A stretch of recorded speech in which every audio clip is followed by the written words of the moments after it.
अनंता तुला ते कसे रे स्तवावे, अनंता तुला ते कसे रे नमावे, अनंता मुखाचा शिने शेष गाता, नमस्कार साष्टांग श्री साईनाथा, स्मरावे मनी त्वत्पदा नित्य भावे, पुरावे तरे भक्ति साठे स्वभावे, तरावे जगातारुणी मायताता, नमस्कार श्री साईनाथा, वसे जो सदा दावया संत लीला, दिसे अज्ञ लोकान् परे जो जनाला, परे अंतरे ज्ञान कैवल्य दाता, नमस्कार साष्टांग श्री साईनाथा, वरालाधला जन्म हा मानवाचा, नरासार्थका साधनीभूत साचा, धरो साई प्रेमा गळाया अहंता, नमस्कार साष्टांग श्री साईनाथा, धरावे करे सान अल्पज्ञ बाला,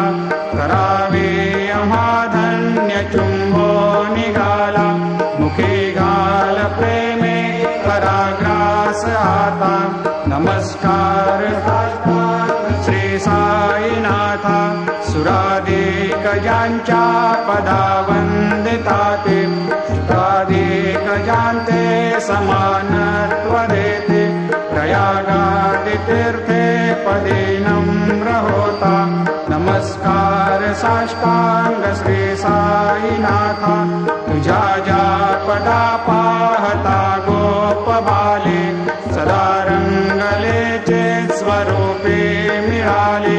करी रास क्रीडा सवे कृष्णनाथा, नमस्कार साष्टांग श्री साईनाथा, तुला मागतो मागणे एक द्यावे, करा जोडितो दीन अत्यंत भावे, भवे मोहनी राज हातारे हाता, नमस्कार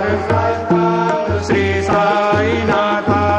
ऐसा येई बा साई दिगंबरा, अक्षय रूप अवतारा, सर्व हे व्यापक तो, श्रुति सारा अनुसया त्रिकुमारा, बाबा येई बा, काशे स्नान जपा प्रतिदिवशी,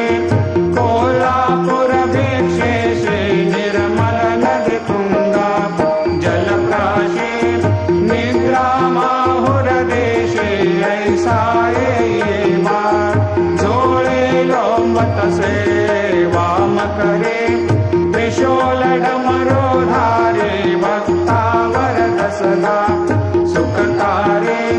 देशील मुक्तिचारे, ऐसा येई बा, पायी पादुका जपमाला, कमंडलो मृगछाला, धारण कर सेवा, नागजटा मुकुट शोभतो माथा, ऐसा येई बा, तत्पर तुझाया जे ध्याने, अक्षय त्यांचे सदने, लक्ष्मी वास करे, दिन रजने रक्षसे संकट वारुणी, ऐसा येई बा, या परिध्यान तुझे गुरुराया, दृश्य करी नयनाया, पूर्णानंद सुखे एकाया, लाविषि हरि गुण गाया, ऐसा येई बा, साई दिगंबरा, अक्षय रूप अवतारा, सर्व हि व्यापक तो, श्रुति सारा अनुसया त्रिकुमारा, बाबा येई बा, सदा सस्वरूपं चिदानन्दकन्दं, जगत्सम्भवस्थान संहार हेतुं, स्वभक्तेच्छया मानुषं दर्शयन्तं, नमामीश्वरं सद्गुरुं साईनाथं, भवद्वांत विध्वंसमार्तण्डमीड्यं, मनोवागतीतं मुनिर्ध्यानगम्यं, जगद्व्यापकं निर्मलं निर्गुणत्वां नमामीश्वरं सद्गुरुं साईनाथं भवाम्भोधिमग्नार्दितानां जनानां स्वपादाश्रितानां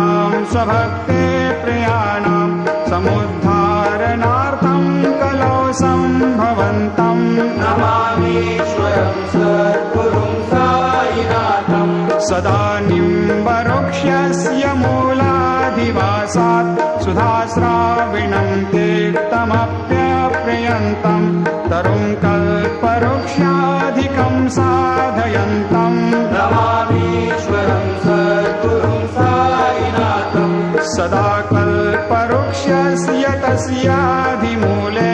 भवद्भावबुद्ध्या सपर्यादिसेवा नृणां कुर्वतां भोक्तिमुक्ते प्रदन्तं नमामीश्वरं सद्गुरुं साईनाथं अनेकाश्रुतातर्क्यलीलाविलासै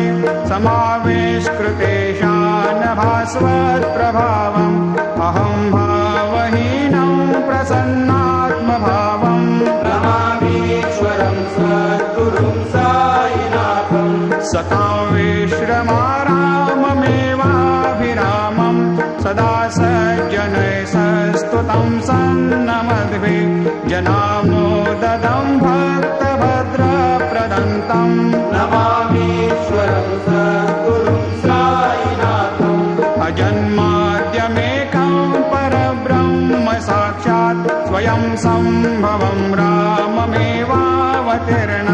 भवद्दर्शनात् सम्पुनीतप्रभोऽहम् नमामीश्वरं सद्गुरुं साईनाथं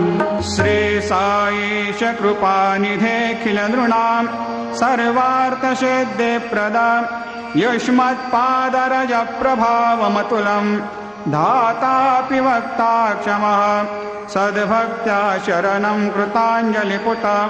सम्प्रापितोऽस्मि प्रभो श्रीमत्साई परेशपादकमलान् न्यान्यच्छरण्यं मम सायिरोपधर रागोत्तमं भक्तकामविबुधद्रुमं प्रभुं माययोपतचित्तशुद्धये चिन्तयाम्यहमर्निशं मुदा शरत्सुधांशुप्रतिमं प्रकाशं कृपातपत्रं तव साईनाथ त्वदीयपादाब्जसमाश्रितानां स्वच्छायया तापमपाकरोतु उपासनादैवत साईनाथ स्तवैर्मयोपासनिनास्तुतस्त्वं रमेन्मनोन्मे तव पादयुग्मे भृङ्गो यथाब्जे मकरन्दलुब्धा अनेकजन्मार्जितपापसंशयो भवेद्भवत्पादसरोजदर्शनात् क्षमस्व सर्वान्धपरान्धपुञ्जकान् प्रसेद साये सद्गुरोदयानिधे श्री साईनाथ चरणामृतपोतचित्तास् तत्पादसेवनरतः सततं च भक्त्या संसारजन्यदुनितोर्धवनिर्गतास्ते कैवल्यधाम परमं समवाप्नुवन्ते स्तोत्रमेतत्पठेद्भक्त्या यो नरस्तन्मनः सदा सद्गुरो साईनाथस्य कृपापात्रं भवेद्ध्रुवम् रुसो मम प्रियाम्बिका मजवरी पिता हि रुसो रुसो मम प्रियाङ्गना प्रियसुतात्मजा हि रुसो रुसो भगिनी बन्धु हि श्वशुर सासुबाई रुसो न दत्त गुरु साई मा मजवरी कधी रुसो उसो न सुनवाई त्या भजन भ्रातृजाया पुसो पुसो न प्रिय सोय रे प्रिय सगे न ज्ञाते पुसो पुसो सुरदना सखा स्वजननाप्तबन्धु पुसो हरिन गुरु साई मा मजवरी कधी रुसो पुसो न बला मुले तरुण हृदयेना पुसो पुसो न गुरु धाकुटे मजन थोरसाने पुसो पुसो न चबले बुरे सुजन साधुहीना पुसो हरिन गुरु साई मा मजवरी कधी रुसो चतुरतत्त्ववेद विबुध प्राज्ञ ज्ञानी रुसो रुसो हि विदुषे श्रिया कुशल पंडिता हि रुसो रुसो महीपते यते भज कथापसे रुसो न दत्त गुरु साई मा मजवरी कधी रुसो रुसो कवि ऋषि मुनि अनघ सिद्ध योगी रुसो रुसो हि गृह देवता निकुल ग्राम देवी रुसो रुसो खल पिशाच हे मलिन डाकिनी हे रुसो न दत्त गुरु साई मा मजवरी कधी रुसो रुसो मृग खग कृमि अखिल जीव जंतु रुसो रुसो विकप प्रस्तरा अचल आपगाब्धे रुसो रुसो खपवनाग्निवार अवनि पंचतत्वे रुसो न दत्त गुरु साई मा मजवरी कधी रुसो रुसो विमल किन्नरा अमल यक्षिणी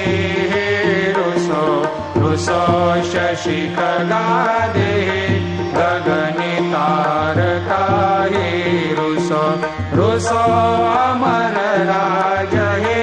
अदय धर्म राजा रुसो न दत्त गुरु साई मा मजवरी कधी रुसो रुसो मन सरस्वते चपल चित्तते रुसो रुसो वपुदिशा किला कठिन काल तो हे रुसो रुसो सकल विश्व हे मयि तु ब्रह्म गोलं रुसो न दत्त गुरु साई मा मजवरी कधी रुसो विमूढ मनोनि हसो मजन मत्सरा हे दसो अनाभिरुचि उल्लसो जनन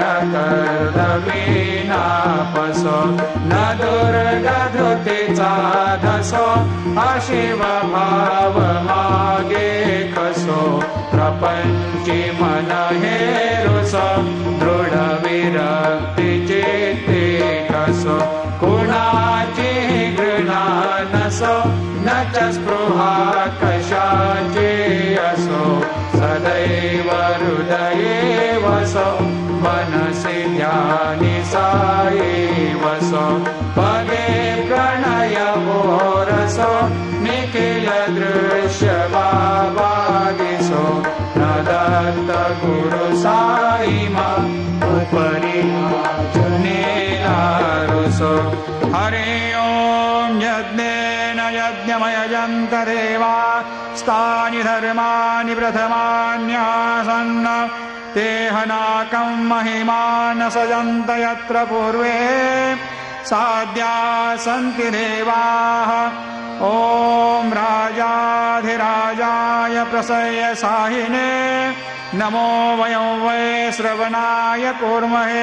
समे कामान् कामकामाय मह्यं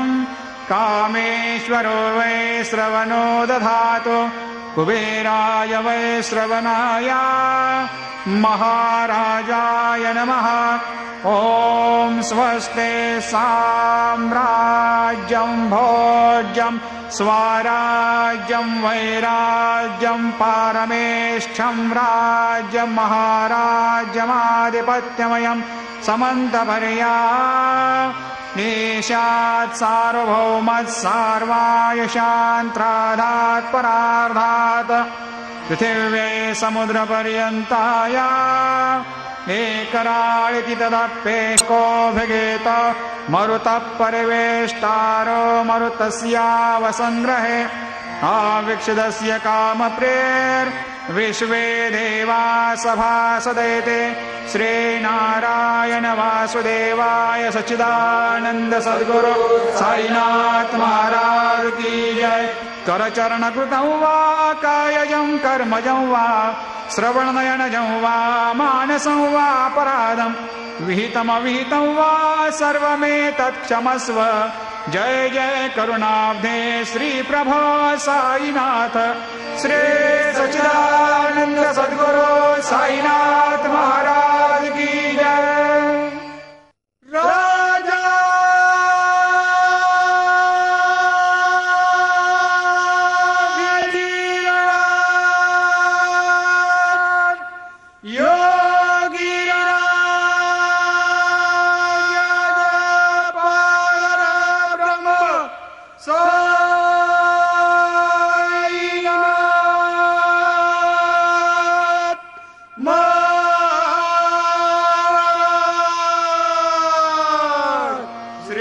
सच्चिदानंद सद्गुरु साईनाथ महाराज की जय।